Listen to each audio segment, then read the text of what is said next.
Welcome back to CBS Sports HQ. Round one of the draft complete. Looking at the top 10 here, the Titans selected Cam Ward with the #1 pick in the draft as expected. The Jags moved up from 5th to draft Heisman winner Travis Hunter with that 2nd pick. The Steelers, long rumored as potential landing spot for Shedeur Sanders, they opted to draft a defensive lineman. That was an interesting one. The Giants moving back into the 1st round to take Ole Miss quarterback Jackson Dart with the 25th overall pick. We have so much to dissect here, and lucky enough we have the guys to do it. Bryant McFadden and Pete Prisco. Pete, we miss you here in studio. We're going to break down your top 5 first-round impact players, and we are going to start with your #1. And you were whispering to our BMAC over here and to other folks that you thought the Jags might do something, and they certainly did. Travis Hunter to the Jags. They wanted him. They trade up. They got him. Why do you think he's going to be such a huge impact right off the bat? Well, because he's a slam dunk player in this entire draft. I mean, he's outstanding at everything he does. And, oh, by the way, he still doesn't know how to play either position the right way. That tells you how talented he is. Once he gets coached up to be a better route runner and do the little things as a wide receiver, he's going to be a star receiver. On the defensive side of the ball, he's still doing it on instinct rather than technique. So he's only scratching the surface of what he can be and will be. They will play him primarily at wide receiver. From what I'm told, they'll play him on 3rd down, some in 3rd and long situations on defense, and maybe in the red zone, probably get 15 to 20 snaps. So I love this pick. I think he's the best player in the draft. I think it was a bold move by Jacksonville, one they had to make, and he will be an immediate impact player for the Jacksonville Jaguars. Yo, Pete, I'm right there with you. And the thing that you hit on in terms of Travis Hunter, the cornerback, instincts. Everything else I could work with, I could coach you on. But if you have the natural instincts to put yourself in positions to make plays and not give up plays, there lies the opportunity for you to be a superstar. And that's what we saw throughout the collegiate career of Travis Hunter as a corner, because to your point, technique, fundamentals, he can definitely improve in that area. But it was hard because he was playing full-time on either side of the football. But when you have those instincts, everything else will work out nicely for you. And then when you transition to the wide receiver position, Pete, I just said this. This puts more pressure on Trevor Lawrence. There shouldn't be any excuses for Trevor Lawrence because they just added one of the best offensive weapons in the draft and traded up to do so. Along with everything else, Pete, they have at the pass-catching position, at the wide receiver position, De'Ami Brown, Gabe Davis, Brian Thomas, who was phenomenal a year ago. You look at those 4 wide receivers in Jacksonville, and if you're Trevor Lawrence, no excuses this year. You better find a way to get it done because they've added more weapons for you to be elite, and you have one of the best play callers and offensive coordinators in terms of them calling plays for you. And you look at what he did with Baker Mayfield, Trevor Lawrence, it's time. No excuses. No pressure. Jeez. No excuses. No I excuses. like it. All right, we're going to look at #2, and I love this move. Abdul Carter going to the Giants. That defense, you look at them, just nasty. Pete, what do you like about this one?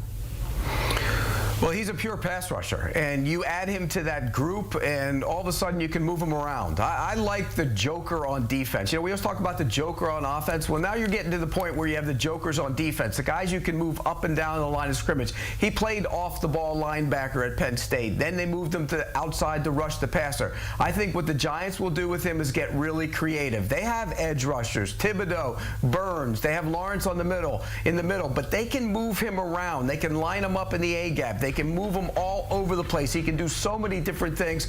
He's their defensive joker, and I think he's going to be a big-time pass rusher as well. I love him as a player, and I think the Giants fans are going to be happy they drafted him at #3. Sounds like you're describing Micah Parsons for the Cowboys and how they move Micah Parsons around. Micah could be an off-ball linebacker, he can be an edge rusher, or he can line up in the 3 technique and provide different stunts for your front. That's the same DNA that Abdul Carter has, Pete, and I'm right there with you. This was a slam dunk pick, and it was an easy pick because regardless of the trade that happened with Cleveland and Jacksonville, whoever that said team did not pick, you were going to pick. So if Jacksonville traded up to go get Abdul Carter, you were going to pick Travis Hunter. They got Travis Hunter.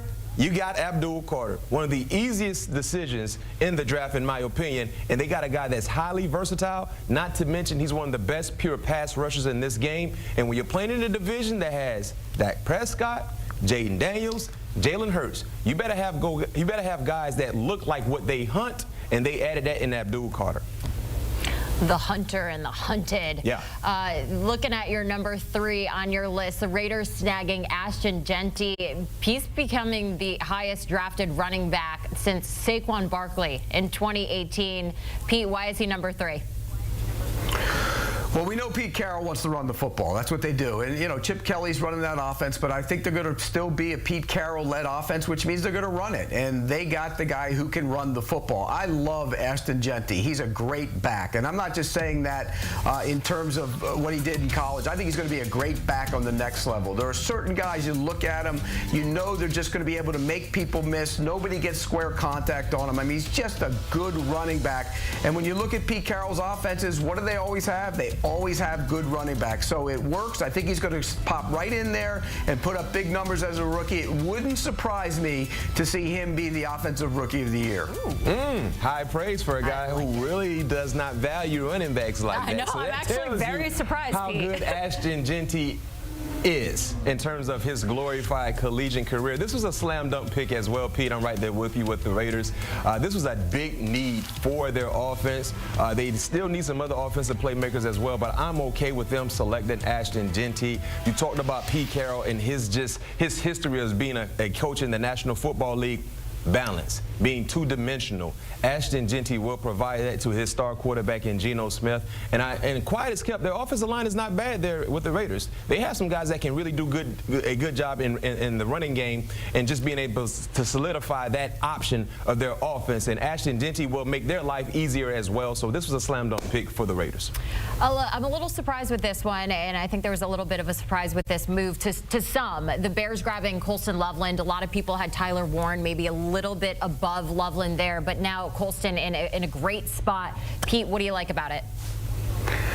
Yeah, and it wasn't a surprise to me because I actually had him going there, and I had him going there in who they should mock. I think he was the better pass-catching tight end, and that's what the Bears need. They have Cole Kmet. Now they get a guy that can become their Sam Laporta, and I think in Ben Johnson's offense, that's what he was looking for. He wanted a guy who can do a lot of damage on the outside, a guy who can get in some matchup one-on-one situations. You know, he's too fast for a linebacker. He's too big for a safety or a corner, and I think he's going to catch a bunch of passes in their offense. Look, he got hurt last year. He won the same player. Has lost some weight because of that. He'll put the weight back on. They expect him to be ready for training camp. I love this pick. I think he's going to catch 60 passes this year and maybe 6 or 7 touchdown passes. One thing I will not do, I will never question Ben Johnson's judgment in terms of offensive scheme and personnel. So if Ben Johnson felt like he was the best option for their offense, go for it. I trust Ben Johnson. I trust in Ben Johnson. All right, we're going to round out the top 5 here. Pete, who's your 5th most impactful player that was just drafted?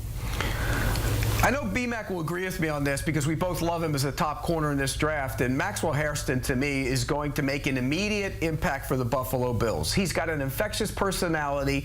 They need a corner. Look, they've had problems at that corner for a long time. Kyer Elam didn't work out. They come back into the draft. Now they pair him with Christian Benford. I think Hairston's going to be an immediate ball-hawking corner. Look, they don't play a ton of man in Buffalo, but now you can because he's that type of player. You can do more of it. I love this pick by the Buffalo Bills. I love it as well. Yes, I'm right there with you. I felt like Maxwell was the best corner in this draft, and for Buffalo to get him in the 30s, this is a great value pick.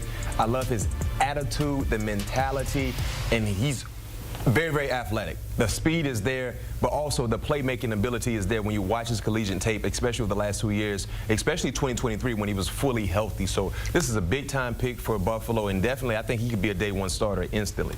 Maxwell also going viral right now. Hugging everyone. Just being a cheerleader for everyone, which is just like the type of person you want to be around. Pete Prisco, Bryant McFadden, thanks for joining us here with Draft Day Round 1 Impact Players. Looking at Pete's top 5 right now. You know you love seeing a corner in there, right? You better believe it. Yeah, Maxwell doing his thing. Travis Hunter, number 1. I wonder if it has something to do with Pete Prisco's love for the Jags or just in the fact that Travis Hunter is a badass. Am I allowed to say that? I'm going to say it. Well, the draft continues tonight with the 2nd and the 3rd rounds. That will start at 7 p.m. Eastern.